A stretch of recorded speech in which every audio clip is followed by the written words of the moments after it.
गदाधर शिवासादि गौर भक्तवृंद। हरे कृष्णा कृष्ण कृष्ण हरे हरे, हरे राम राम राम हरे हरे। হরে কৃষ্ণ।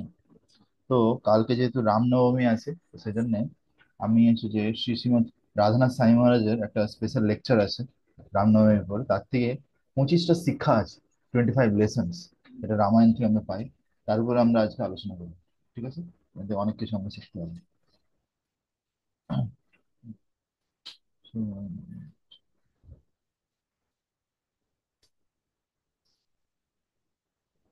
তো সবার প্রথমে আমরা দেখতে পারি যে উম, যে রামচন্দ্র যখন যিনি হচ্ছেন ভগবানের সাক্ষাৎ ভগবান, তার অবতার, তো তিনি যখন এই পৃথিবীতে এসেছিলেন সবাই তাকে ভালোবাসতেন।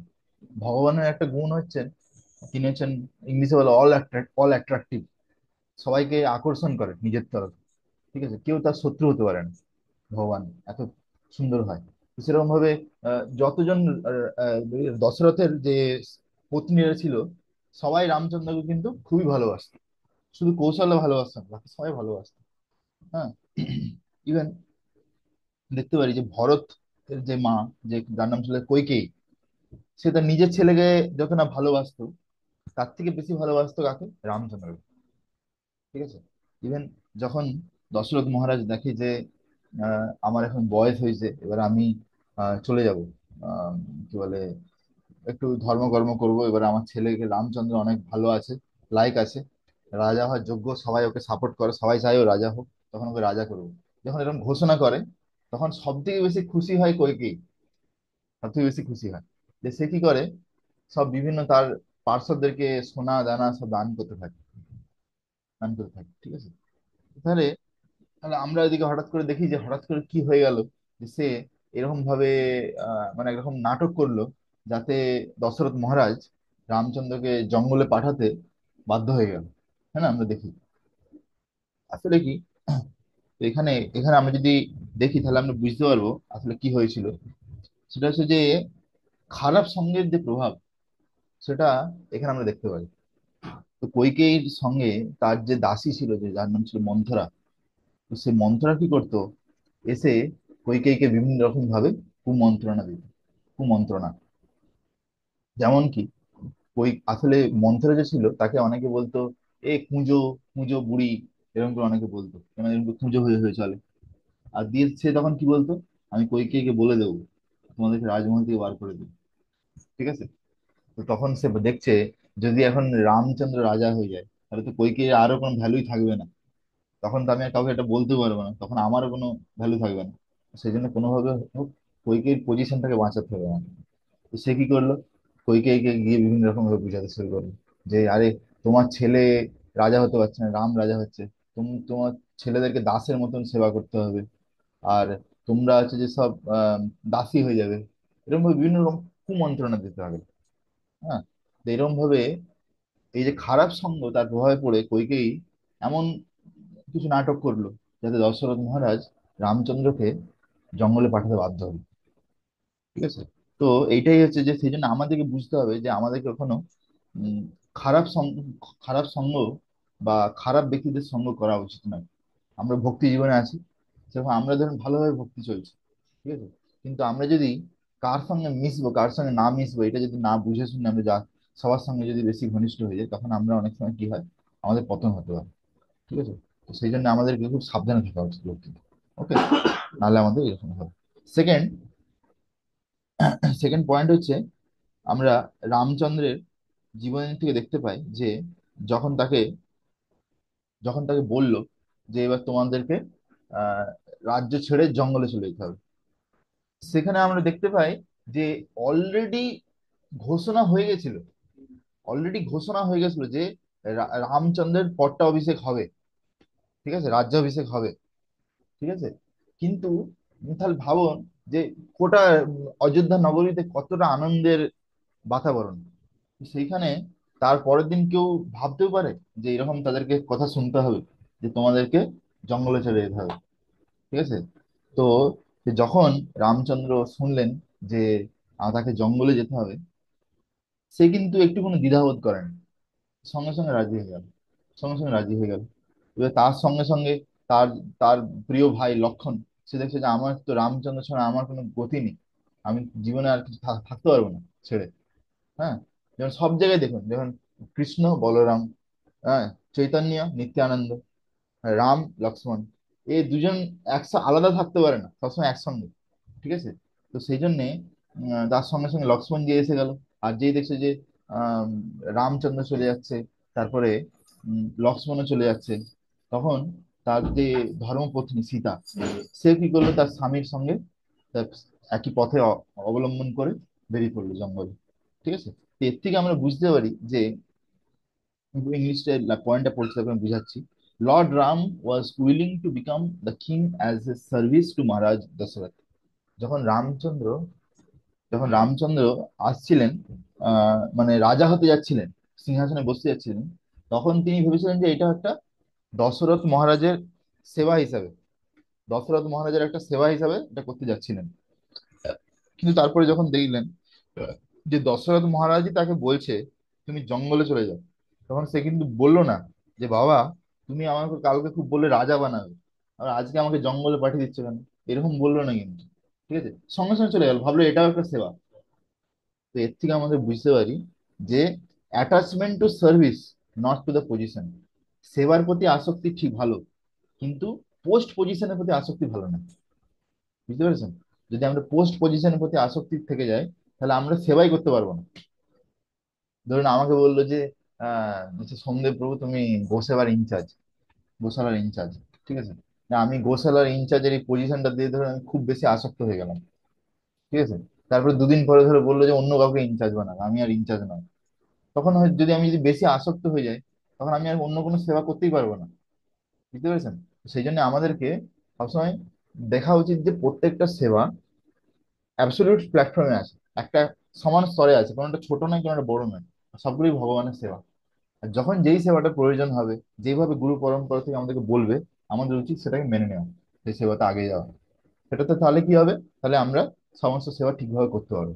যেমন এখানে দেখতে হয় যে রামচন্দ্র, লক্ষ্মণ আর সীতা মাতা, তারা কিন্তু কখনো বলেনি যে না আমরা আহ, রাজা হতে বলেছিলে সেটা করব, কিন্তু জঙ্গলে যেতে বলছিল আমার শিকার নেই, এরকম কিন্তু একবার তারা বলেনি।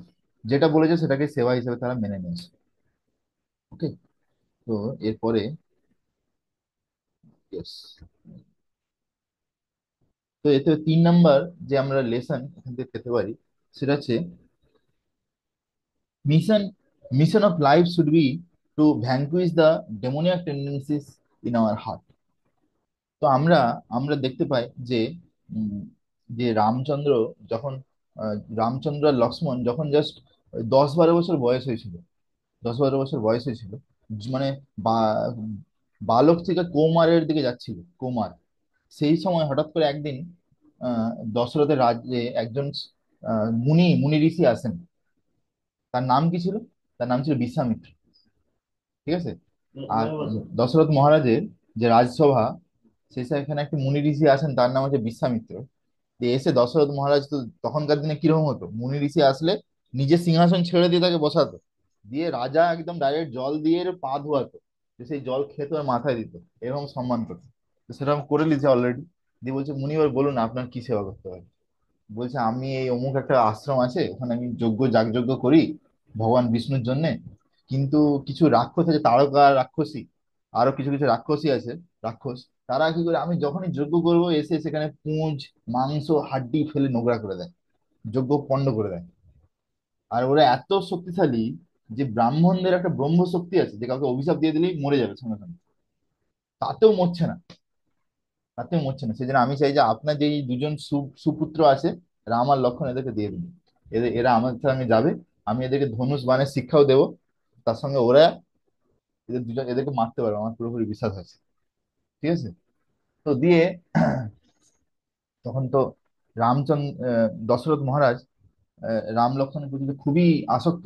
মানে বলা হয় যে যেমন চোখের দুটো চোখ যেরকম আমাদের হয়, এই দুটো চোখ যদি আমাদের বার করে দেওয়া হয় এখান থেকে, তাহলে কিরকম লাগবে বলুন তো, অন্ধ, দেখতে পাবো না কিছু চোখে। তো দশরথ মহারাজের কাছে রাম লক্ষ্মণ মানে তার দুটো চোখের মতন। ঠিক আছে, সবসময় চোখে চোখে রাখতো। তো সে তাকে যখন বলছে যে এরকম, তো সে বলছে না না, আমি আমি সাক্ষাৎ আপনার আশ্রমে যাব, আমার পুরো সেনাবাহিনী নিয়ে, দিয়ে আপনাকে সুরক্ষা দেবো, দেখবো আপনার কি কি করে কে কি করে। কিন্তু রাম লক্ষ্মণ অনেক ছোট মুনিবর, এখন দয়া করে ওদেরকে ছেড়ে দিন। তো দিয়ে বিশ্বামিত্র একটু একটু রাগ হচ্ছে। তো সেটা ওখানে কুলগুরু বসেছিল, কুলগুরু ছিল বশিষ্ঠ, বশিষ্ঠ মুনি। তো বশিষ্ঠ মুনি সেটা দেখে বুঝতে পারছে যে এবারে আহ এর মানে বিশ্বামিত্রের রাগ হচ্ছে। তখন বশিষ্ঠ কি করে, একে দশরথ মহারাজকে সাজেশন দেয় যে মহারাজ দেখুন, এই বিশ্বামিত্র যদি খুব রেগে যায়, যদি অভিশাপ দিয়ে দেয়, তাহলে কিন্তু আপনার হিতে বিপরীত হয়ে যাবে। ওর থেকে ভালো যেটা বলছে আপনি শুনুন, ওকে ছেড়ে দিন, আপনার পুত্রের মঙ্গল হবে। তো এরকম যখন বলে দেয়, তখন দশরথ মহারাজ কিন্তু আর কিছু দোনামোনা করেন, সঙ্গে সঙ্গে দুজনকে ছেড়ে দেয়, দুজনকে ছেড়ে দেয়, ঠিক আছে। তো তারপরে আমরা গিয়ে দেখতে পাই যে কেমন ভাবে রামচন্দ্র আর লক্ষ্মণ যখন রাত্রিবেলা বা সন্ধ্যেবেলা যখন যজ্ঞ করতো মন্দির ঋষিরা, তখন এরকম ঘুরে ঘুরে পাহারা দিত পুরো আশ্রমে, যে সেখানে যত রাক্ষস আসতো সবকে এক এক করে মেরেছে, কেউ বাদ যায়নি, ঠিক আছে। তো দিয়ে, তো এইভাবে তার দিয়ে কি করে সে বিশ্বামিত্রর আশীর্বাদ পায়, বিশ্বামিত্র মুনির কাছ থেকে অনেক অস্ত্র পায়। হ্যাঁ, তারপরে আবার বিশ্বামিত্র মুনি তাকে আবার নিয়ে যায় সীতা দেবীর ওখানে, যখন স্বয়ংবর হয়, হ্যাঁ না, সেটাই। তো এইখান থেকে আমরা একটা জিনিস শিক্ষা পাই, যেমন রামচন্দ্র এখানে অনেক অসুরকে মারে ওখানে বিশ্বামিত্র মুনির যে আশ্রমে গিয়ে। এখান থেকে আমরা শিক্ষা পাই এরকম আমাদের হৃদয়েতে অনেক অসুর আছে, ঠিক আছে, যেমন হচ্ছে যে কাম, ক্রোধ, লোভ, মদ, মোহ, মাৎসর্য, ঠিক আছে, এরকম ছটা অনর্থ আছে, যেটা ছটা বড় বড় অসুর আছে, ঠিক আছে। তো আমাদের জীবনের লক্ষ্য হওয়া উচিত এই অসুরগুলোকে, এই আসুরিক যে প্রবৃত্তিগুলো, এগুলো আমাদের হৃদয় থেকে বিনাশ করা। যেমন ভাবে রামচন্দ্র বিভিন্ন অসুরকে বিনাশ করেছে, है ना। Lord's Ram purpose to kill the demons was fulfilled by his banishment to the forest, ঠিক আছে। ইভেন যখন রামচন্দ্রকে জঙ্গলে পাঠিয়ে দেয় তার বাবা, হ্যাঁ, রাজা রাজা হতে পারলো না, যে জঙ্গলে চলে গেল। অ্যাকচুয়ালি ভগবান আসেন পরিত্রাণায় সাধুনাম বিনাশায় চ দুষ্কৃতম, সেই যে উদ্দেশ্যটা, সেই উদ্দেশ্যটা কিন্তু পূর্ণ হতো না যদি রাজা হয়ে বসে থাকতো। কেন? জঙ্গলে অনেক রাক্ষস ছিল, যে যখন জঙ্গলে চলে গেল, যেহেতু সীতা দেবী খুব সুন্দরী, তার প্রতি আকৃষ্ট হয়ে অনেক রাক্ষস এসছে, তো সেগুলোকে মারাই হতো না, তারা পুরো পৃথিবীকে অত্যাচার করে বেরোচ্ছিল। তো অ্যাকচুয়ালি কিন্তু ভগবানের যে উদ্দেশ্য ছিল এই পৃথিবীতে আসার, সেটাও কিন্তু পূর্ণ হয়ে যায় যখন সে জঙ্গলে যায়। তো এইভাবে আমাদের জীবনের লক্ষ্য হওয়া উচিত যে আমাদের হৃদয়েতে যা যা অনর্থ আছে এগুলোকে আমরা ভগবানের শরণ গ্রহণ করে আমাদের এগুলোকে সমূলে বিনাশ করা উচিত, সব সমূলে বিনাশ করা উচিত। ওকে, এটা হচ্ছে মিশন 3। এরপরে চতুর্থ চতুর্থ লেসন্স আমরা দেখবো যে চতুর্থ যে আমরা কি জিনিস শিখতে পারি এখান থেকে, সেটা হচ্ছে even extreme reversal if taken in the proper spirit will help us fulfil our mission in life.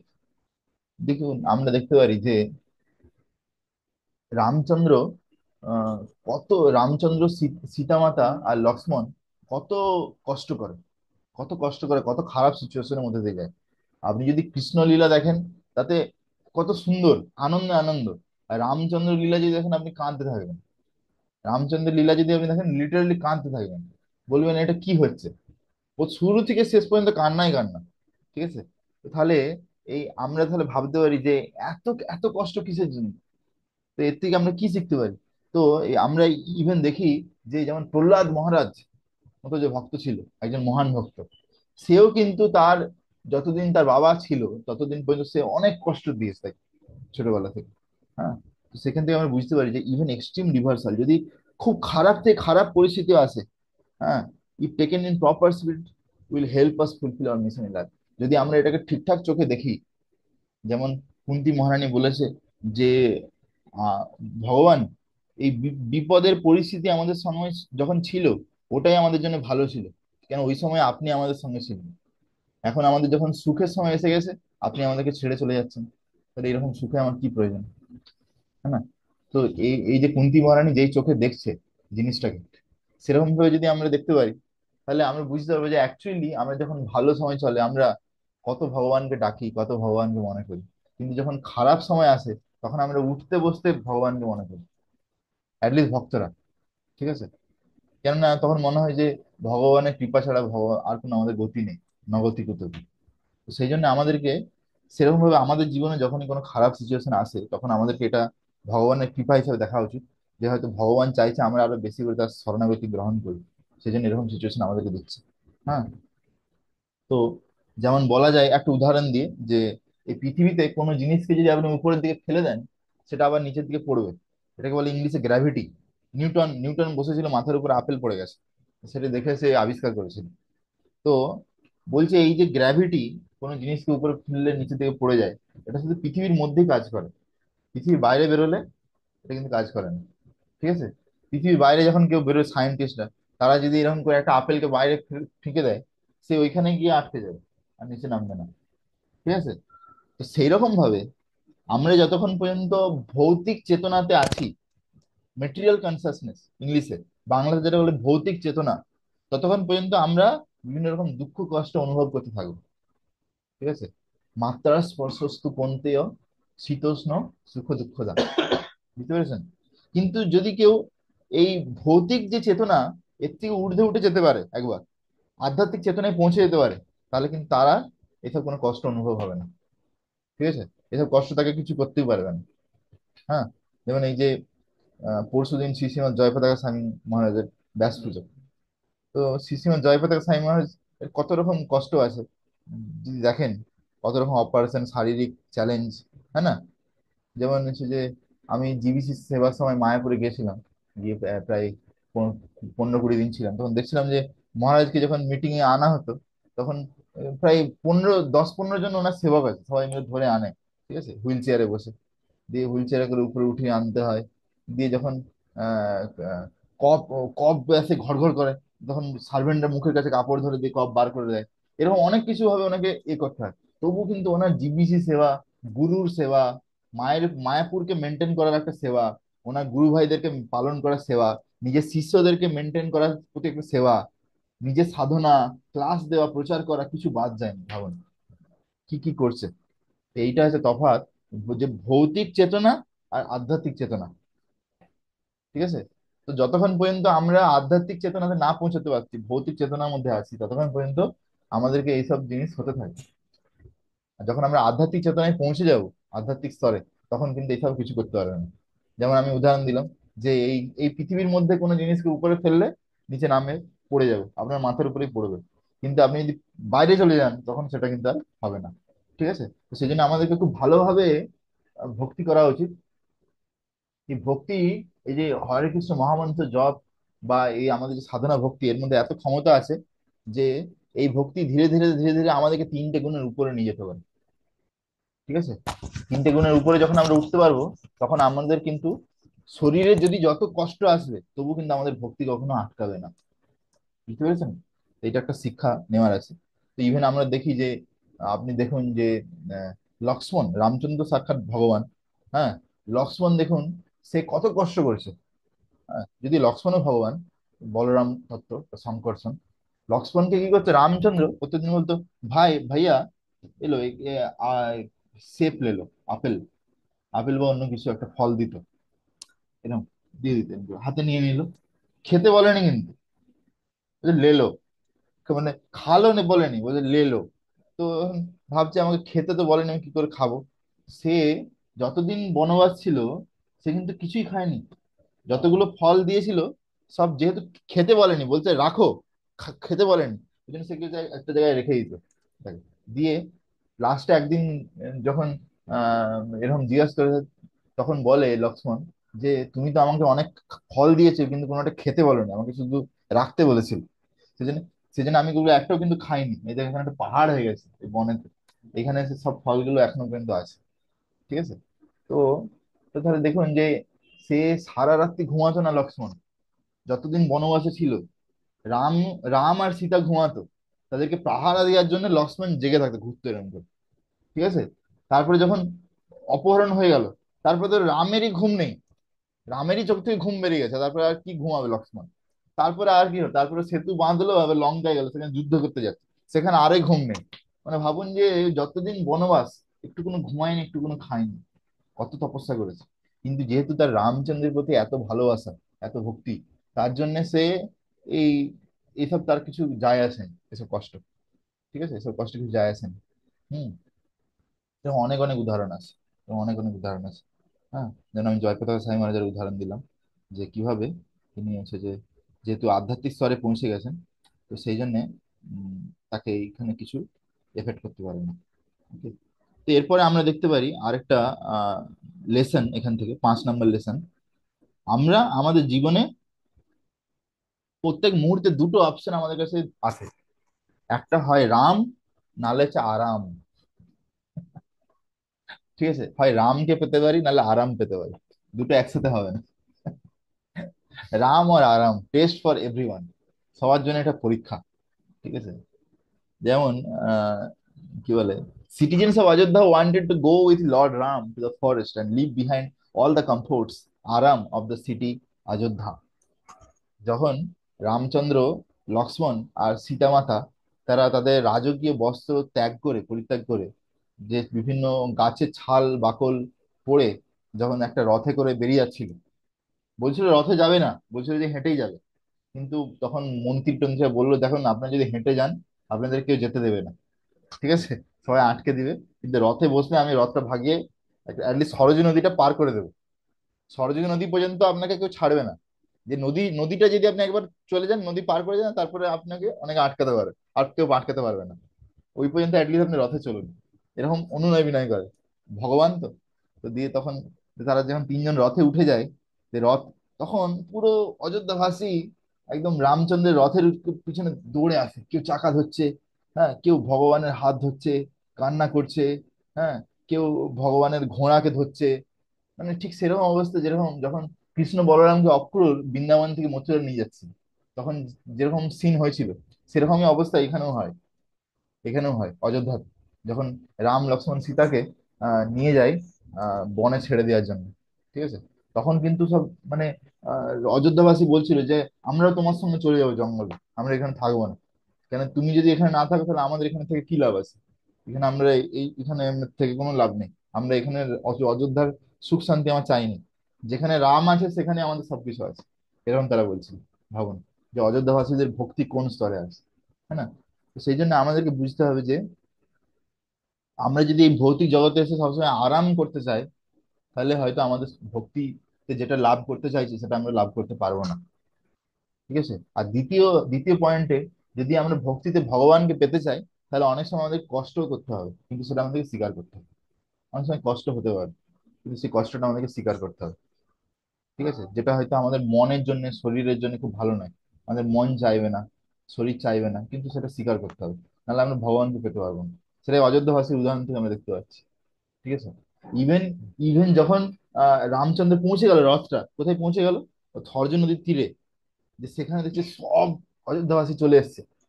ঠিক আছে, যে রামচন্দ্র সেখানে এরকম করে একটা অন্য জায়গায় যায় জঙ্গলের দিকে, তো সেখানে গিয়ে একটি আহ ইয়ে ছিল, মাঝি, মাঝি ছিল, সে দশরথ মহারাজের বন্ধু ছিল। তাকে বলে তুমি আমাদেরকে নদীটা পার করে দাও। দিয়ে সে নদীটা পার করে দিল 3 জনকে, দিয়ে পার হয়ে সেদিকে চলে গেল, সেদিক থেকে জঙ্গলে চলা শুরু করলো খালি পায়ে। ঠিক আছে, দিয়ে সেখানে অনেক, তারপরে আবার নদী পার করে এবং অনেক অযোধ্যাবাসী চলে এসেছিল। রামচন্দ্রদেরকে অনুনয় বিনয় করে, হাত জোড়ে করে, যে আপনারা দয়া করে ফিরে যান। আমি আমার বাবার কর্তব্য মানে আদেশ পালন করার জন্য আমি এখানে এসেছি, সেবা করার জন্য আমার বাবার। ঠিক আছে, তো আপনারা যদি এখানে এরকম ভাবে চলে আসেন, তাহলে আমি আমার বাবার সেবা ঠিক করে করতে পারবো না। আপনারা যদি আমাকে ভালোবাসেন, তাহলে দয়া করে আপনারা ফিরে যান। এরকম বল, ওরা আমাকে অন্যায় বিনয় করতে হবে। হ্যাঁ না? তো সেই, কিন্তু এখান থেকে আমাদের এটাই শিখার আছে যে আমাদের যদি ভগবানকে পেতে হয়, তাহলে আমাদেরকে যে কোনো পরিস্থিতিকে স্বীকার করে নিতে হবে।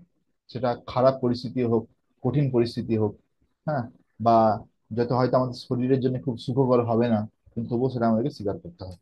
ঠিক আছে, এরপরে তো এটা আমরা 5 নাম্বার দেখলাম। তো এরপরে আমরা 6 নাম্বার দেখবো, যে lessons, alertness in spiritual life. তো রামচন্দ্র দিয়ে যখন আহ, মানে রাবণের সঙ্গে যুদ্ধ হয়ে যায়, তাদের রাবণকে পরাস্ত করে দেয়, তারপরে যখন পুষ্প বিমানে করে ফিরে চলে আসে, তারপরেও অযোধ্যা বহু বহু বছর ধরে রাজত্ব করেছিল। হ্যাঁ, যেটাকে বলে রাম রাজ্য হিসেবে রাজত্ব করেছিল, তখন সমস্ত রাজারা সব দিক থেকে সুখে ছিল। হ্যাঁ, সব দিক থেকে সুখী ছিল, আধ্যাত্মিক জীবনেও সুন্দর ছিল, ভৌতিক জীবনেও সুন্দর, কোনো দুঃখ কষ্ট কিছু ছিল না। সমস্ত দেবদেবতারাও খুশি ছিল, আর সবাই রামচন্দ্রকে খুবই ভালোবাসতো, কেউ রামচন্দ্রকে ছাড়তে চাইতো না। এদিকে রাম, দেখুন ভগবান যখন এই ভবসাগরে আসেন, পৃথিবীতে আসেন, তখন কিন্তু তার একটা টাইম থাকে, এই টাইমে আসবো, এই টাইমে চলে যাবো, লীলা শেষ করে, এই নয় যে না চলতে থাকে যখন হোক যাবো, এরকম না। তো এখন রামচন্দ্র সব লীলা শেষ হয়ে গেছে, এবারে রামচন্দ্র যাবে, ফিরে যাবে তার যে বৈকুণ্ঠ ধামের উপরে যে আধ্যাত্মিক জগতে অযোধ্যা আছে, সেখানে যাবে ফিরে। তো দেখছে যে আমি যদি সকালবেলা বেরোই, আমাকে তো সবাই ধরে নেবে, ছেঁকে ধরবে, হ্যাঁ, আমাকে কেউ যেতে দেবে না। তো একে অলরেডি সে যখন জঙ্গল যাচ্ছিল তখন দেখে নিচ্ছে যে কি হয়েছিল। তো সেই জন্য এবারে যখন রাম, লক্ষ্মণ, ভরত, শত্রুঘ্ন, এই চার ভাই ঠিক করে যে আমরা এই চারজনই কিন্তু বিষ্ণু দত্ত, চারজন কিন্তু কেউ সাধারণ নয়। বলা হয় যে বাসুদেব, শঙ্কর্ষণ, প্রদ্যুম্ন, অনিরুদ্ধ, এই যে চারটে তত্ত্ব, এই চারজন এই যে রাম, লক্ষ্মণ, ভরত, শত্রুঘ্ন হয়ে আসে। ঠিক আছে। তো এই চারজন যখন ঠিক করে যে আমরা এবারে চলে যাব, আধ্যাত্মিক জগতে ফিরে চলে যাবে, এখানে ভবসাগরে যে লীলা আমাদের শেষ হয়ে গেছে, তখন তারা কি করে ঠিক করে যে আমরা সকালবেলা যদি যাই, আমাদেরকে যেতে দেবে না, তো আমাদেরকে রাত্রের অন্ধকারে যেতে হবে। রাতের অন্ধকারে যখন সবাই ঘুমাচ্ছে পুরো অযোধ্যা শহর, সেই সময় রাম, লক্ষ্মণ, ভরত, শত্রুঘ্ন বেরিয়ে চলে যায় ইয়েতে সরযূ নদীর দিকে, সরযূ নদী, যে সেখানে ওখানে গিয়ে প্রথমে স্নান করে, প্রণাম করে, দিয়ে ধীরে ধীরে এরকম করে নদীর ভিতরে প্রবেশ করে, তো ওখান থেকে চলে যায়। ঠিক আছে, ওখান থেকে চলে যায়। হ্যাঁ। তো এখানে এখানে এখানে আমরা দেখতে পাই যে এখান থেকে একটা জিনিস শেখার আছে, যে অযোধ্যাবাসীরা তখন ঘুমাচ্ছিল, সেই জন্য তারা, রামচন্দ্র যখন স্বয়ং স্বয়ং ভগবান যখন চলে গেল, তারা কিন্তু কেউ কিছু দেখতেও পেল না, কিছু দেখতেও পেল না অন্তলীলা। হ্যাঁ না? তো সেই জন্য আমাদেরকে আধ্যাত্মিক জীবনে খুব সাবধানে থাকা উচিত, আমাদের আধ্যাত্মিক জীবনে সাবধানে থাকা উচিত, ঘুমিয়ে থাকা উচিত না। মহাপ্রভু কি বলেছে? জীব জাগো, জীব জাগো, ঘোরা ছন্দ বলে, কত নিদ্রা যাও মায়া, পিশাচির কোলে। ঠিক আছে। তো আমরা যদি আধ্যাত্মিক জীবনে ঘুমিয়ে থাকি, বা যদি আমরা অমনোযোগী হই, যেমন জব করার সময় অমনোযোগী হওয়া, বা আমরা যদি বিভিন্ন কুড়েমি করি, তাহলে কি হবে, আমরা ধীরে ধীরে ভক্তিতে স্বাদ আমরা হারিয়ে ফেলবো। ঠিক আছে, ভক্তিতে টেস্ট আমাদের হারিয়ে যাবে। ঠিক আছে। তো যেমন ভাবে অযোধ্যাবাসীরা ঘুমাচ্ছিল, রামচন্দ্র চলে গেল, এরকম ভাবে আমরা যদি আধ্যাত্মিক জীবনে ঘুমিয়ে থাকি, আমাদের কোনো কেয়ার না থাকে, তাহলে কি হবে, আমরা এরকম ভাবে ভক্তির যেটুকু টেস্ট আছে ওটুকু চলে যাবে। সেই জন্য আমাদেরকে আধ্যাত্মিক জীবনে সবসময় অ্যাটেন্টিভ থাকা উচিত, সতর্ক থাকা উচিত। হ্যাঁ। এখানে যে চলছে চলছে চলে যাবে, যেভাবে হোক চলবে না, আমাদেরকে শাস্ত্র চেক করা উচিত, শাস্ত্র কি বলছে। হ্যাঁ। সেই অনুযায়ী চেক করা উচিত সবসময়। ওকে। গুরু সাধু শাস্ত্র। এরপরে 7 নম্বর লেসন হচ্ছে, দেখতে পাই যে যখন আম, ভরত ভরত আর শত্রুঘ্ন যখন তার হচ্ছে যে মামা বাড়ি থেকে ফিরে আসে, তারা মামা বাড়ি গেছিল কিছুদিনের জন্য। ঠিক আছে। যে মামা বাড়িতে গেছিল, সেই সময় এখানে এই কাণ্ডগুলো হয়েছিল, যে এরকম রাম, লক্ষ্মণ, সীতা মাতা বনে চলে যায়, তারপরে আবার ভরত মহারাজকে রাজা করে দেওয়া হবে, এরকম বিভিন্ন রকম আলোচনা হয়েছে। ঠিক আছে। তো এখন সমস্ত অযোধ্যাবাসী ভরতকে শত্রু ভাবছে, ভরতকে শত্রু ভাবছে কেন? দেখছি যে তাদের প্রিয় রাম যে রাজা হওয়ার কথা ছিল, এই ভরতের জন্য তাকে জঙ্গলে যেতে হয়েছে, এরকম ভাবছে। ঠিক আছে। তো সেই ভরত যখন ফিরে আসে, ভরত ভরত যখন ফিরে আসে ইয়েতে অযোধ্যা নগরীতে ফিরে আসে, তখন এসে সবার মুখ চোখ দেখে বুঝতে পেরে যায় যে কিছু খারাপ হয়েছে। দুজনে মিলে রথে করে ফিরে আসছে। দেখুন, একটা রাজপুত্র যখন ফিরে আসে একটা রাজ্যে, তার একটা আলাদা সম্মান হয়। তাই না? সম্মান হয়। তো ধরুন এখানে ধরুন কোন একদম বড় ব্রহ্মচারী আসছে, সবাই দেখবেন রাস্তা থেকে প্রণাম করছে, কেউ শুয়ে পড়ে প্রণাম করছে, কেউ ব্যাগ ট্যাগ ধরে নিয়ে যাচ্ছে, এরকম অনেক রকম কিছু রিসেপশন হয়, হ্যাঁ না? তো এখন ধরুন কেউ তার দিকে তাকাচ্ছেও না, কেউ কিছুই বলছে না, তার মানে বুঝতে পেরে যাবে যে কিছু কেস গড়বড় আছে। তো সেরকম যখন ভরত আর শত্রুঘ্ন যখন ফিরে আসে, কেউ তার দিকে তাকায় না, সবাই মুখ শুকনো, বিভিন্ন দিকে কান্না চলছে, এইসব দেখে বুঝতে পেরে যায় যে কিছু একটা খারাপ জিনিস হয়েছে। যারা এসে তারপরে জানতে পারে যে এরকম তাদের বাবা শরীর ছেড়ে দিয়েছে অলরেডি রামচন্দ্রের বিরহে, তার দাদা দাদা আর লক্ষ্মণ, আর হচ্ছে যে সীতা মাতা, সবাইকে বনে পাঠিয়ে দিয়েছে, তিনজনকে বনবাসে। আবার আবার তার নাম ভরত মহারাজ, ভরতের নাম দেওয়া হয়েছে রাজা করানোর জন্য, এরকম। দিয়ে সে কি করে, সেটা শুনে আর যখন জানতে পারে যে তার মা কইকেয়ী এটার জন্য দায়ী, তো সে কইকেয়ী মাতাকে খুব হেভিলি চেস্টাইজ করে, খুব হেভিলি মানে ঝাড় দেয়। ঠিক আছে, বলেছে আমাকে, তোমাকে মা বলতে লজ্জা হচ্ছে, এরকম বল, এরকম কথা বলে। ঠিক আছে, তো একরকম ভাবে কইকেয়ী মাতাকে পরিত্যাগ করে দেয় ভারত, পরিত্যাগ করে দেয়। ঠিক আছে, তো শুধু পরিত্যাগই করে না, মানে মানে একরকম দুরকম ভাবে একটা লোককে মারা যায়। একটা হচ্ছে ধরুন কোনো একটা অস্ত্র দিয়ে আপনাকে মেরে দিলাম, গলা কেটে দিলাম। আর একটা হচ্ছে আপনাকে এমন কথা শোনালাম, এমন কথা শোনালাম, ওতেই শেষ। ঠিক আছে, তো ভরত কইকেয়ীকে এমন কথা শোনায়, ওখানেই মানে একরকম ভাবে শেষ। বুঝতে পেরেছেন?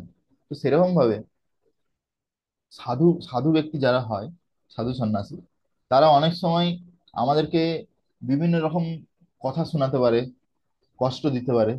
হ্যাঁ, কিন্তু সেটা আমাদের লাভের জন্য, লাভের জন্য সেটা আমাদেরকে এইভাবে দেখা উচিত, সেটা কখনো ক্ষতির জন্য নয়। আমি উদাহরণ দিতে পারি। যখন নারদ মুনি দেখেছিল যে কুবেরের দুজন পুত্র, নলকুবের আর মণিগ্রীব, যে মদ খেয়ে তারা একটা নদীতে কি হচ্ছে, অপ্সরাদের সঙ্গে উলঙ্গ হয়ে নৃত্য করছে। আর এদিকে নারদ মুনি যাচ্ছে, তার এটা জামা কাপড় পরতে হবে সেটাকেও এর ধ্যান নেই। তখন তাদেরকে কি হলো, অভিশাপ দিয়ে দিল যে তোমরা বৃক্ষ হয়ে যাও, বৃক্ষ হয়ে থাকো, তারা সবসময় নগ্ন হয়েই থাকবে। তাই না? দিয়ে লাস্টে কি হলো, তারা যখন অনেক অনুনয় বিনয় করলো, তখন তাদেরকে আরেকটা আশীর্বাদ দিয়ে দিল যে ঠিক আছে, তোমাদেরকে উদ্ধার করার জন্য সাক্ষাৎ কৃষ্ণ আসবে, ততক্ষণ পর্যন্ত তোমাদেরকে অপেক্ষা করতে হবে। ঠিক আছে, তো তাহলে আলটিমেটলি কি হলো, সাধুর যে অভিশাপ, বা সাধু যদি আমাদের কোনোদিন কোনো কষ্ট দেয়, কোনো সাধু বা ব্রহ্মচারী, কোনো, হ্যাঁ, গুরু, তাতে কিন্তু বুঝতে হবে সেটা কিন্তু আমাদের ক্ষতির জন্য না, সেটা আমাদের ভালোর জন্য। মানে একরকম ভাবে আমাদের অপারেশন করছে, একরকম ভাবে অপারেশন করছে। ঠিক আছে, তো সেরকম ভাবে ভরত, ভরত ও কইকেয়ীকে সেরকম ভাবে পরিত্যাগ করে চলে যায়। তাতে মানে এই পরিত্যাগ করে যে তাকে যে কষ্টটা দেয় কইকেয়ীকে, এই কষ্টের প্রভাবে কইকেয়ী শুধরে যায় ধীরে ধীরে। যেমন ভাবে প্রহ্লাদ মহারাজ, হ্যাঁ, প্রহ্লাদ মহারাজ, তাকে হিরণ্যকশিপু কত রকম ভাবে ভালোবাসছিল প্রথমে।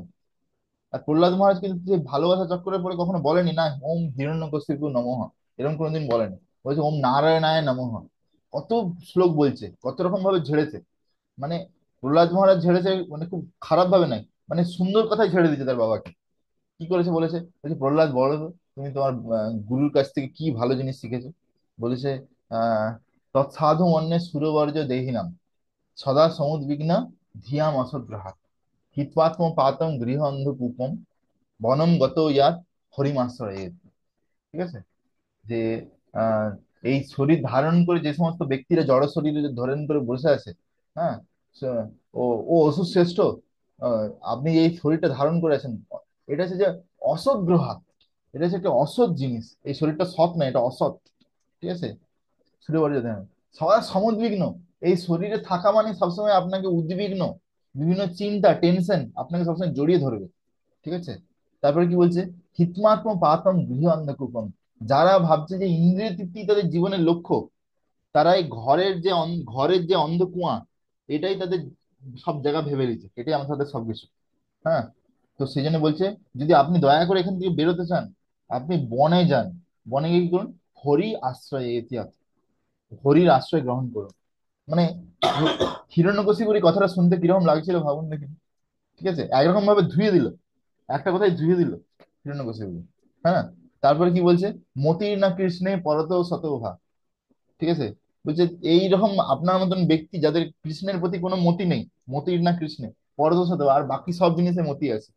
ঠিক আছে, গৃহব্রতা নাম, তো আপনার মতো ব্যক্তিরা মনে করে ঘরে থাকাই এটা আমার মেন ধর্ম, আর কিছু আমি জানি না।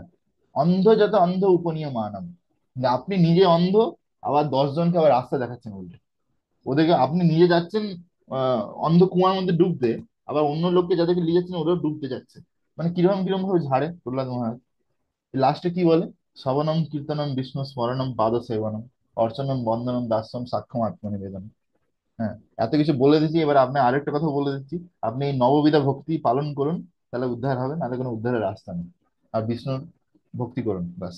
তো এরকম ভাবে আমরা শাস্ত্রে অনেক উদাহরণ দেখতে পাই যে ভক্তরা অনেক সময় কাউকে ডোজ দেয়, ঝাড়ে, ঠিক আছে, তো সেটা কিন্তু তার বেনিফিটের জন্য, সেটা কিন্তু খারাপের জন্য না। যেমন ভাবে একটা ডাক্তার যদি একটা পেশেন্টের ধরুন একটা বড় ফোঁড়া হয়েছে, ফোঁড়া, সে কি করলো, এরকম করে একটু কুলার কুলার নিয়ে এলো, এখানে কুলার নিয়ে এসে ঠান্ডা ঠান্ডা হাওয়া দিচ্ছে। ও, দেখো আমি তোমাকে ঠান্ডা ঠান্ডা হাওয়া দিচ্ছি, কত সুন্দর লাগবে, তাহলে আর তোমার একটু একটু আরাম হবে। কিন্তু আরামটা কতক্ষণের জন্য হবে, যে কুলারটা বন্ধ হবে, ডাক্তারখানা থেকে বেরিয়ে যাবে, আবার ওটা জ্বলবে একদম কিলবিল কিলবিল করে। কিন্তু বেস্ট কি হতে পারে, যদি ওটাকে কেটে বাদ দিয়ে দিতে পারে। ওই যে ফোঁড়াটা হয়েছে, মানে বিষ ফোঁড়া গোদ, ওটাকে যদি কেটে বাদ দিতে পারে ডাক্তার, তাহলে পেশেন্টের একটু কষ্ট হবে প্রথমে, কিন্তু ঠিক হয়ে যাবে, আর কোনো কষ্ট হবে না পরে। তো সেরকম ভাবে যদিও পেশেন্টের কষ্ট হয়, তবু ডাক্তার কিন্তু ওটা অপারেশন করে দেয় বা কেটে বাদ দিয়ে দেয়, যাতে পেশেন্টের কিন্তু পরে ঠিকঠাক হয়ে যায়। সেরকম ভাবে সাধু অনেক সময় আমাদেরকে বিভিন্ন শাস্তি বা বিভিন্ন কষ্ট দেয়, যাতে আমরা শুধরে যাই, বিভিন্ন পরিস্থিতির মধ্যে আমাদেরকে দেয়, যেটা আমাদেরকে কিন্তু অ্যাকচুয়ালি শুধরে দেয়। সেটা আমাদেরকে এইভাবে দেখা উচিত। ওকে। যেমন ভাবে ভরত মহারাজ কৈকেয়ীকে পরিত্যাগ করেছিল কিছু বছরের জন্য, যাতে কৈকেয়ী মাতা শুদ্ধ হয়ে যায়, সে বুঝতে পারে যে সে কি করেছে। ঠিক আছে। তারপরে এরপরে আমরা আরেকটা জিনিস শিখতে পারি রামায়ণ থেকে, সেটা হচ্ছে our goal is to please the lord. আমাদের জীবনের লক্ষ্য হচ্ছে ভগবানকে খুশি করা, অন্য কিছু না। এটা হচ্ছে আমাদের জীবনের মেন লক্ষ্য। যখন ভরত মহারাজ, যখন রাম লক্ষ্মণ সীতা তিনজন যখন চলে গেলেন জঙ্গলে, ঠিক আছে, তখন অলরেডি ভরত মহারাজের নাম বলে দিছে যে এ এবার রাজা হবে এরকম। তাহলে ভরত মহারাজের এসে শুধু সিংহাসনে বসে যাওয়ার অপেক্ষা ছিল, বসে যাওয়া, আর তার অভিষেক টভিষেক সব তুরন্ত হয়ে যেত, যে রাজা হয়ে একদম সুন্দর আনন্দে রাজত্ব করতো, একদম ইন্দ্রিয় তৃপ্তি করতে পারতো, সবকিছু করতে পারতো। কিন্তু সে কিন্তু সেটা করেনি। করেনি, সে কি করেছে, সে সঙ্গে সঙ্গে ছেড়ে গেছে ওই একটা শিকড় বাকড় ড্রেস পরে, যেমন রামচন্দ্র যেই কাপড় পরেছিল, হ্যাঁ, ছাল বাকল, ওই পরে চলে যায় রামচন্দ্রের সঙ্গে দেখা করতে। প্রথমে রামচন্দ্রকে অনুনয় বিনয় করে, বল দাদা তুমি চলো, ফিরে চলো, তো আমার ওটা তোমারই রাজ্য, আমার রাজ্য না, আমি চালাতে পারবো না, সবাই তোমার জন্য অপেক্ষা করছে, ঠিক আছে, আমি ওই রাজ্যের সিংহাসনে বসার যোগ্যই নেই, তুমি চলো, তোমাকে নিয়ে যেতে এসেছি, এরকম ভাবে অনেক অনুনয় বিনয় করে। কিন্তু রামচন্দ্র যায়নি, বলে না, আমি আমার বাবার প্রতিজ্ঞা পালন করতে এসেছি, আদেশ, হ্যাঁ না, তো তুমি যাও, তুমি গিয়ে শাসন করতে পারো। কিন্তু বলে, না না, আমি তোমাকে ছাড়া কি করে করবো। যে এইরকম তখন কি করে সে, সে লাস্টে, সে কিন্তু রাজ্যে ফিরে যায় না। সে কি করে, ওই সামনে ওখানে জঙ্গল, একটা নন্দীগ্রাম বলে একটা জায়গা ছিল অযোধ্যার আশেপাশে, সেইখানে সে একটি কুটির তৈরি করে, সেখানে সেও বনবাসের মতনই থাকে, তপস্যা করে। হ্যাঁ, ইভেন বলে যে রামচন্দ্র যে তপস্যা করছিল, তার থেকে আরো বেশি তপস্যা করছিল ভরত। রামচন্দ্র যদি দিনে যদি দুবার খাচ্ছিল বা যা কিছু বিভিন্ন ফলমূল, ভরত তো মনে হয় একবার খাচ্ছিল, তাও খাচ্ছিল নাকি সন্দেহ। আবার ধরুন যেসব ফলমূলের মধ্যে কোনো স্বাদ নেই, সেই সব ফলমূল খাচ্ছিল। রামচন্দ্র দুজনে ধরুন লক্ষণ আরো ভালো ভালো ফলমূল বিভিন্ন আনছে, বিভিন্ন জিনিস খাচ্ছে, যা যা বনে পাওয়া যাচ্ছে। আর ভরত আবার কি তপস্যা করছে, বলছে যেগুলোর মধ্যে কোনো স্বাদ নেই সেই সব জিনিস খাচ্ছে। তাহলে ভাবুন দেখি কি তপস্যা করছে। ঠিক আছে। অ্যাকচুয়ালি ভরত জানতো যে আমি যদি এরকম গিয়ে সিংহাসনে বসে যাই, রামচন্দ্র কোনোদিন খুশি হবে না। তাহলে সেটা অ্যাকচুয়ালি কি মনোভাব হলো, মনোভাব এটাই হলো যে ভালোই যে আমার দাদা চলে গেছে, এবার আমি গিয়ে সুন্দর সিংহাসনটা দখল করে নেব। যে একবার কেউ সিংহাসনে বসবে, সঙ্গে সঙ্গে তাকে ভোগ ও ঐশ্বর্য দুটো ধরে নিবে, সঙ্গে সঙ্গে একটা আসক্তি ধরে নিবে, তখন আবার ওটা ছাড়াটা আবার মুশকিল, ভালো করে জানে ভরত মহারাজ। তো সেই জন্য সে কিন্তু ভুল করে ওই সিংহাসনে বসতে যায়নি। বুঝতে পেরেছেন? তো for Bharat who he wanted to stay in the forest which was easier than to return and rule the kingdom, but he did it to please the Lord Ram. হুম। কিন্তু হ্যাঁ, কিন্তু যেহেতু লাস্টে রামচন্দ্র বলেছিল যে তো আমি এখানে চলে এসেছি, তুমি যদি সিংহাসনে না বসো তাহলে এই রাজ্যকে কে দেখবে, এরকম বলেছিল। তখন ভরত কি করলো, রামচন্দ্রের পাদুকা নিয়ে গেল, পাদুকা নিয়ে গিয়ে সিংহাসনে বসিয়ে দিল। দিয়ে বললো যে আমি বসবো না, আপনার পাদুকা বসে গেছে, মানে আপনি অলরেডি বসে গেছেন, আমি আপনার প্রতিনিধি হিসাবে নন্দীগ্রামে থেকে রাজ্যটা শাসন করবো। ভাবুন, মানে সে রামচন্দ্রের জন্য কষ্ট স্বীকার করলো, আবার রামচন্দ্রের খুশির জন্য রাজ্য শাসন করলো। এর থেকে আমরা কি বুঝতে পারি, আমাদের জীবনের লক্ষ্য হওয়া উচিত যে কোনো পরিস্থিতিতে ভগবানকে খুশি করা, যে কোনো পরিস্থিতিতে ভগবানকে খুশি করা, যেরকম ভাবে ভরত করেছে ভগবানকে খুশি রামচন্দ্র, ঠিক আছে, সেরকম ভাবে আমাদেরও উচিত। নম্বর লেসন হচ্ছে লর্ড ইজ দ্য প্রপারেটর। আমরা ভাগবত গীতাতে প্রপারেটর মানে হচ্ছে ভোক্তা, ভগবান হচ্ছে সবকিছুর পরম ভোক্তা। ঠিক আছে? তো আমরা ভাগবত গীতাতে একটা শ্লোক আছে, পঞ্চম অধ্যায় 29 নম্বর শ্লোক, ভোক্তারাম যজ্ঞ তপসাম সর্বলোক মহেশ্বরম সুহৃদম সর্বভূতানাম জ্ঞাতামাম শান্তি মৃচ্ছতি। ঠিক আছে? আমরা শান্তি কখন লাভ করতে পারি?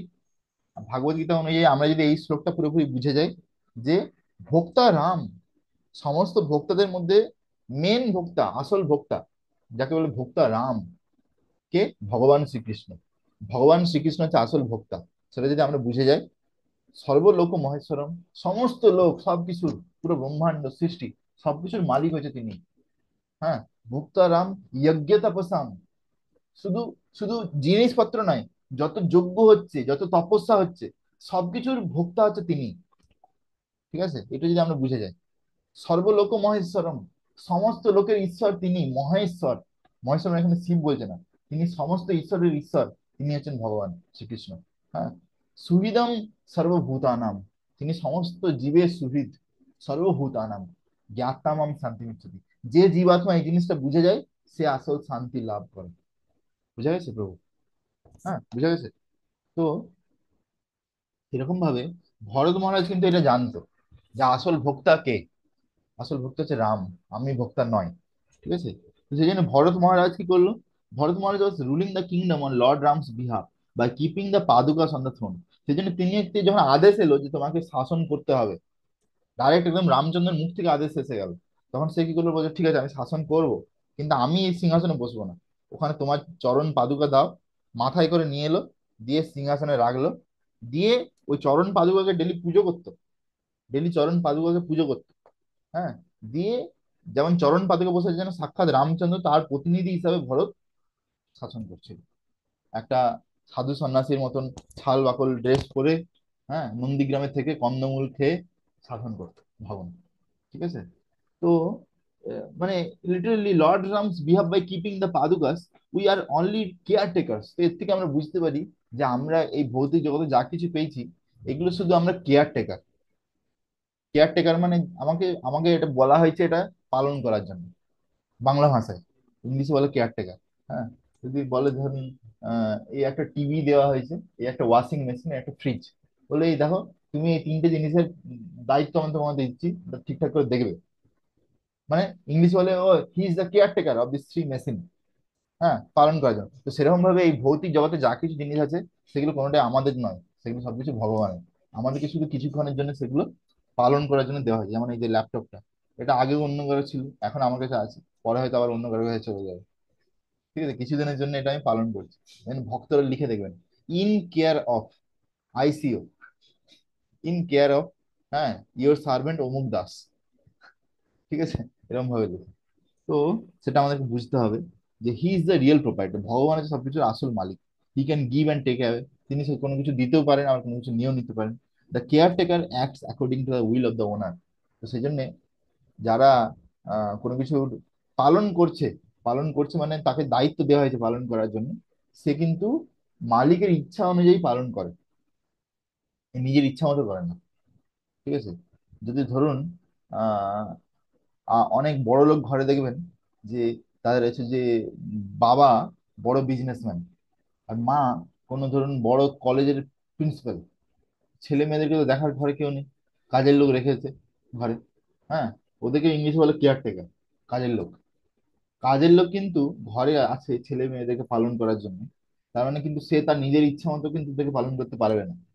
তার কিন্তু যে মাতাজি ঘরের, সে কিন্তু সব ইনস্ট্রাকশন দিয়ে যায়, দেখো আমার ছেলের জন্য এই খাবারগুলো রান্না করতে হবে। ঠিক আছে? এই যে এই খাবার এই এই টাইমে ওকে খাবারটা দিতে হবে। হ্যাঁ, ও যদি ঘুমিয়ে যায়, এই টাইমে ওকে ঘুম থেকে উঠিয়ে দিবে, তারপরে আবার স্নান করাতে হবে, এই জামা কাপড়গুলো পরাতে হবে। বুঝা গেছে? তারপরে ওকে এই টাইমে পড়তে বসতে বলতে হবে, দেখতে হবে যে পড়ছে কি পড়ছে না। ঠিক আছে? তারপরে বলবে যে যদি বাইরে থেকে কেউ আসে, তাকে এই এই অমুক কথা বলবে। মানে সবকিছু ইনস্ট্রাকশন আছে, একটা কিছু কিছু নিজের ইচ্ছা মতো চলবে না। সে ধরুন যে কাজের লোক, সে কত টাকাই না কামায়, সে তো একটা ধরুন বস্তিতে থাকে, তার ঘরের কি স্ট্যান্ডার্ড, সে কি নিজের স্ট্যান্ডার্ড কি এখানে ফলো করতে পারবে? পারবে না। সেরকম ভাবে আমাদেরকে বুঝতে হবে, আমরা ইসকনে আছি, আমরা কৃষ্ণ, সে কৃষ্ণ সংসারে আছি, আমরা একটা কেয়ারটেকার হিসাবে, দাস হিসাবে। দাসের কাজ হচ্ছে যে মালিকের খুশির জন্য মালিক যা বলবে সেটা শোনা। ঠিক আছে।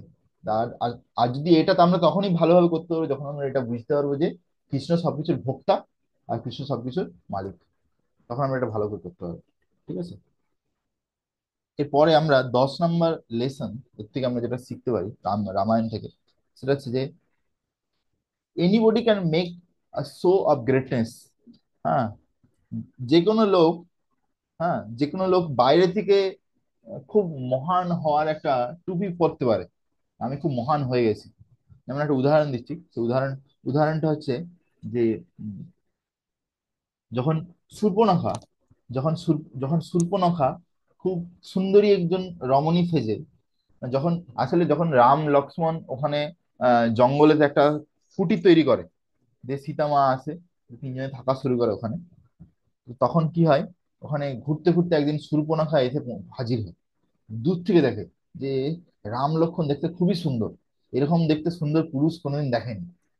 তো তো সে ইচ্ছা করে যে আমি যদি রাম লক্ষ্মণের সঙ্গে ভোগ করতে পারতাম, ইন্দ্রিয় তৃপ্তি করতে পারতাম। তো সে একটি সুন্দরী স্ত্রী রূপ নিয়ে সে আসে ওখানে। এসে কি করে, আহ প্রথমে রামচন্দ্রকে ধরে, বলে যে আমি তোমাকে বিবাহ করতে চাই, এরকম কিছু। বলে দেখো আমি তো এক পত্নী ব্রত নিয়েছি, তুমি এক কাজ করো, আমার ভাই আছে, ও আমার সঙ্গে তো পত্নী এখানে অলরেডি আছে, আবার আমি এক পত্নী ব্রত নিয়েছি। তুমি লক্ষণকে গিয়ে বলো। লক্ষণকে গিয়ে যখন বলে, তখন লক্ষণ কি করে, খুব রেগে যায়। ঠিক আছে। দিয়ে লক্ষণ বলে না, আমি আমিও রাজি নেই। দিয়ে তারপরে রিজেক্ট করে দেয় দুজনে। তখন সীতা মাকে দেখে, এই সীতা মা তো খুব সুন্দর, বুঝি এর জন্যে এরা কেউ আমাকে স্বীকার করছে না, এরকম ভাবে।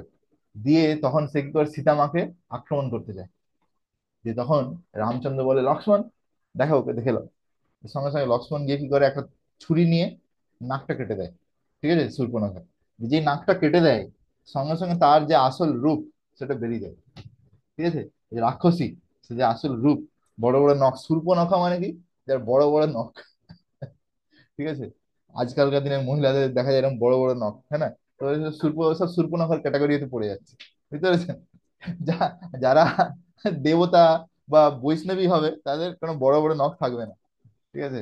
সেটা শুধু বৈষ্ণবীদের জন্য নয়, যে আমাদের যেমন অনেক ভক্তদেরও হাত, ছেলেদেরও হাতে বড় বড় নখ থাকে, যেন আমাদের হাতের নখ এরকম ছোট ছোট রাখা হয়েছে, বড় বড় নখ রাখা হয়েছে।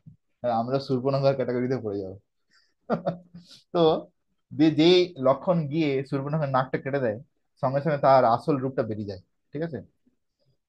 সেরকম ভাবে আমরা অনেক এইখান থেকে একটা শিক্ষা নিতে পারি যে আমরা অনেক মহান ভক্ত হওয়ার নাটক করতে পারি, কিন্তু যখন আমাদের সামনে কোনো খারাপ পরিস্থিতি চলে আসবে, তখন আমরা কত বড় ভক্ত তার পরীক্ষা হয়ে যাবে। ঠিক আছে, কত বড় ভক্ত তার পরীক্ষা হয়ে যাবে। বলে যে fool is a fool unless he opened his mouth. ঠিক আছে। একটা মূর্খ, না, একটা একটা একটা মূর্খকে ততক্ষণ পর্যন্ত জানা যায় না, বা চেনা যায় না যে সে মূর্খ, যতক্ষণ পর্যন্ত সে তার মুখটা না খুলে। যেই মুখটা খুলবে, সঙ্গে সঙ্গে তার সবকিছু বুঝে যায় যে সে কত বড় পণ্ডিত। হ্যাঁ না? সেরকম ভাবে একটা ব্যক্তি সে কত মহান, তাকে আপনি কি করে বুঝবেন? তাকে খারাপ থেকে খারাপ পরিস্থিতি দিয়ে দিন, তারপরে দেখুন সে কিরকম ব্যবহার করছে, তারপরে বুঝতে পারবেন যে সে আসল মহান ব্যক্তি না খারাপ ব্যক্তি। বুঝতে পেরেছেন? তো সেই সেই হচ্ছে ব্যাপার। সেই জন্য আমাদেরকে কখনো ডুপ্লিসিটি করা উচিত না। ডুপ্লিসিটি ইন দ্য সেন্স, আমরা যেরকম আছি সেরকমই থাকা উচিত আমাদের। ধরুন ভেতরে একরকম আছি, বাইরে একরকম দেখাচ্ছি লোককে, এরকম কখনো করা উচিত না। কেন, কোনো না কোনো সময় ভগবান কোনো না কোনো একটা পরীক্ষা দিয়ে দিবে। ঠিক আছে। যাতে আমাদের আসল রূপ বেরিয়ে যাবে। ঠিক আছে। সেই জন্য আমাদের সেরকম করা উচিত না। যেমন আমি আমি আশ্রমে থাকি, আশ্রমে দেখি যে কত ব্রহ্মচারী আছে, এই হোয়াইট ড্রেস ব্রহ্মচারী। তারা সব দিনে 3 ঘন্টা 4 ঘন্টা প্রভুপাদের বই পড়ছে, লেকচার শুনছে দিনে 4-5 ঘন্টা। ঠিক আছে। আমি ওদের দেখে দেখে আমি এরকম যে কন্টিনিউ বসে যাই, এরকম করি না। আমি যতটা সম্ভব হয়, মানে মিনিমাম যতক্ষণ আমাকে বলছে, ধরুন 1 ঘন্টা অ্যাটলিস্ট লেকচার শুনতে, 1 ঘন্টা বই পড়তে চেষ্টা করি, 1 ঘন্টা করে করি অ্যাটলিস্ট। মানে এই নয় যে আমি রাতারাতি কপি করব, দিয়ে 3 ঘন্টা 4 ঘন্টায় পৌঁছে যাবে, এরকম না। চেষ্টা করতে হবে আমাদেরকে ধীরে ধীরে। ঠিক আছে। মানে মেন ব্যাপার হচ্ছে যে আমাদের যে আসল রূপ, সেই আসল রূপে থাকাটা সবথেকে বেস্ট।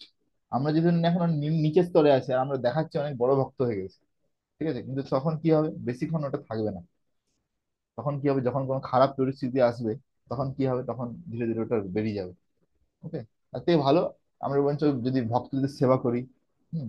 আর গুরুদেবের কাছে যদি আমরা বলি যে আমাদের এরকম এরকম কমজোরি আছে, এরকম এরকম সমস্যা আছে, তো গুরুদেব আমাদেরকে আদেশ করবে, সেই অনুযায়ী যখন চলবো, তখন আমরা অন্য লোকের সাথে কম্পেয়ার করার কোনো প্রয়োজন নেই।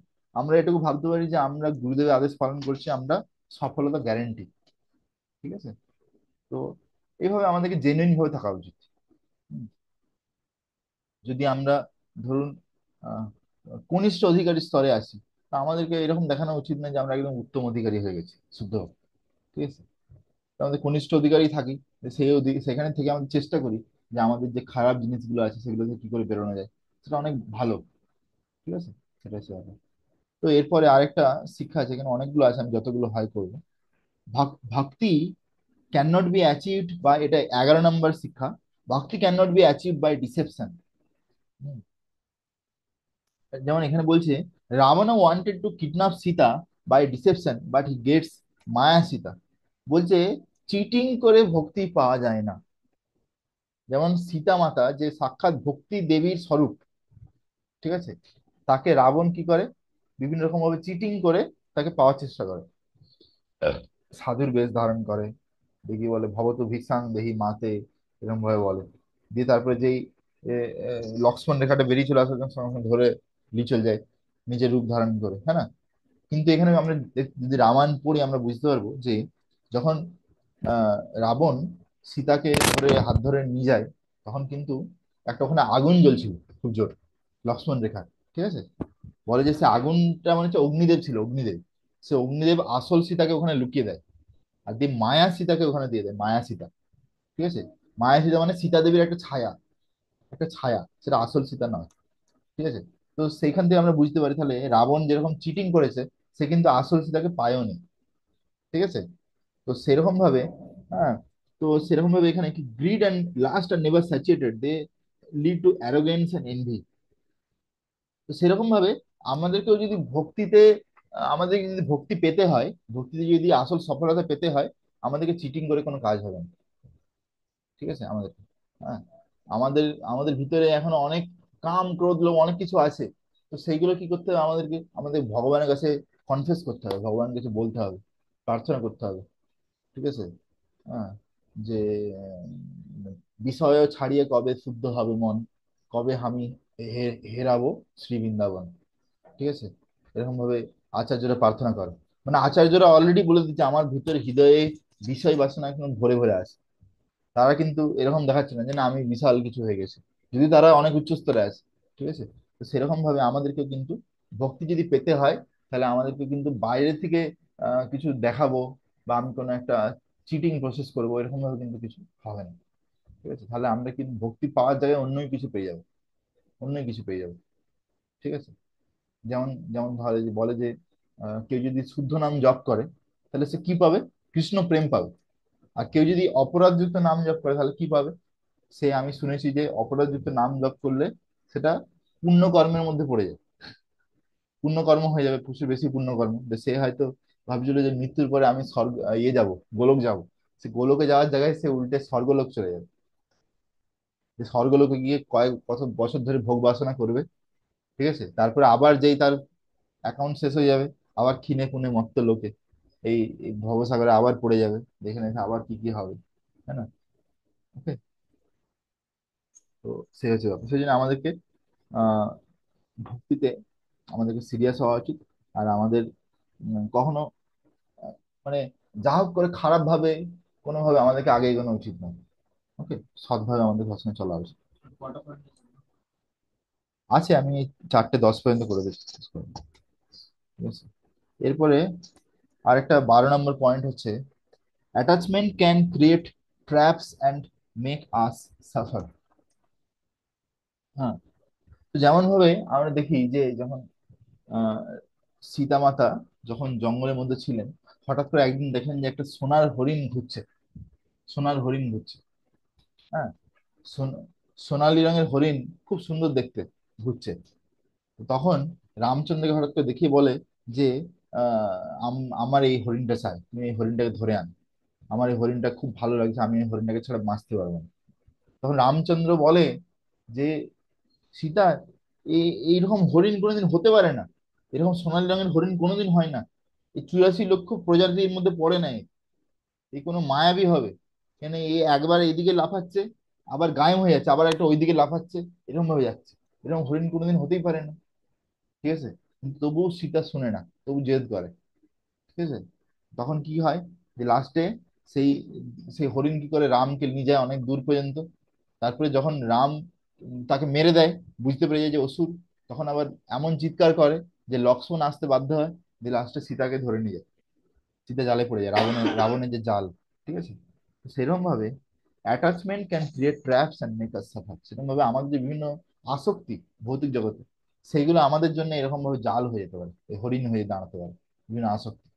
ঠিক আছে, যেমন হচ্ছে যে কনক ও কামিনী, মানে টাকা পয়সা, সুন্দরী স্ত্রী, হ্যাঁ, বা আমাদের বিভিন্ন মোবাইল, ল্যাপটপ, টাকা, আর বিভিন্ন পজিশন, এগুলো আমাদের জন্য বিভিন্ন আসক্তি জাল হয়ে যেতে পারে সোনার হরিণের মতো। ঠিক আছে, আর আমরা যদি এর চক্করে পড়ে যাই, যেমন ভাবে আমরা দেখি সীতাদেবী ফেঁসে গেছিল, সেরকম আমরাও ফেঁসে যেতে পারি। ঠিক আছে, এটা একটা শিক্ষা আছে। তো সেই জন্য আমাদের এইসব জিনিস থেকে আমাদের সবসময় শাস্ত্র চক্ষু থেকে দেখা উচিত, যে কোন জিনিসটা আমাদের জন্য ভালো, কোন জিনিসটা আমাদের জন্য খারাপ, কোন জিনিসটাকে কতটুকু ব্যবহার করা উচিত, কতটুকু ব্যবহার করা উচিত নয়, আমাদের শাস্ত্র চক্ষু দিয়ে।